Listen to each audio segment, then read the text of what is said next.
Good morning বলবার মতন আর সেই সকাল নেই যে গুড মর্নিং বলবো। এটা ভেবো না যে এখন আমি ঘুম থেকে উঠেছি অনেক আগে। বাইরে অনেক কাঁচা ধোয়া করে মেলে দিয়েছি, যেটা হয় বাড়িতে একটা কাজবাজ হলে। ওই কাপড় ফুল টুলগুলো সব কেটে পরিষ্কার করে দিলাম। আর এখন আমি পাচ্ছি বিছানা বেড কাভার, এই সেটটা পাচ্ছি। এটা তোমরা আগে কখনো দেখোনি, এই সেটটা পাতা আমাকে নতুন।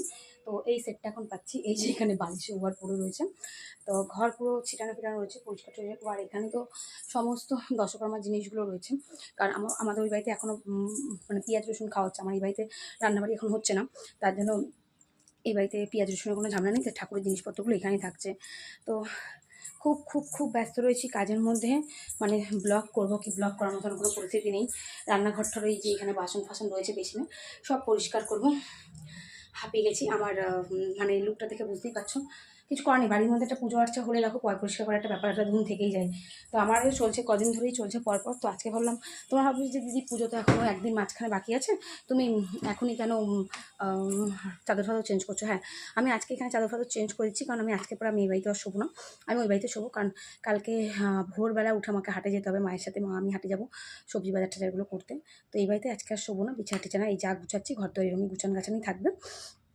তাই জন্য চাদর ফাদরগুলো পেতে ইচ্ছে। আর তারপর কালকে আমাদের একটু কাজ আছে, বাড়িতে প্যান্ডেলার আসবে, লাইটার আসবে, সব কিছু ওখানেই পড়ে থাকতে হবে আমাকে। এই বাড়িতে আর ঢোকার সময় আমার সেভাবে আর হবে না। তাই জন্য ভাবছি যে গুছিয়ে গাছি পরিষ্কারটা একদম করে ফিটফাট করে রেখে দিই।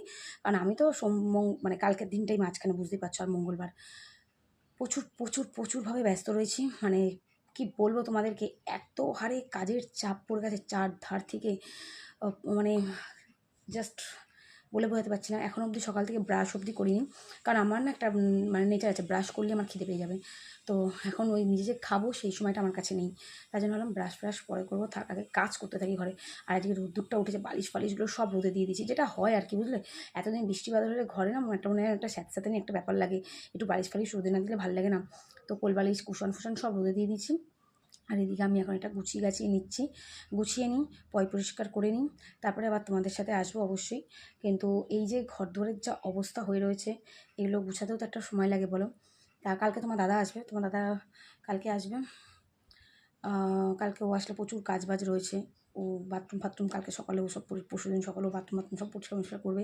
বাইরের লাইটটা খারাপ হয়ে গেছে। মানে কি বলবো, একটা কাজ তো না মনে হচ্ছে না বাড়িতে বিয়ে লেগেছে, এরকম একটা ব্যাপার লাগছে। বড়রা বলে না যে কালী পুজো আর বিয়ে, মেয়ের বিয়ে সমান, সত্যিই তাই গো, সত্যি কথাই তাই। একদিক থেকে মা কাজ করে যাচ্ছে, এদিকে মায়েরও শরীরটা একটু খারাপ করছে, মার জ্বর জ্বর এত খাটাখাটনি করছে না, জ্বর জ্বর চলে এসছে। তো যাই হোক, চলো আর বেশি কথা বলে আর সময় নষ্ট করবো না তোমাদের। আমিও কাজে হাত দিই, কাজ করি, পরে আবার যদি পারি আবার শর্টস নিয়ে আসবো। সবাই ভালো থেকো, সুস্থ থেকো, আর সবাই কিন্তু এসো আমার বাড়ির পুজোতে, আবারও নিমন্ত্রণ করলাম।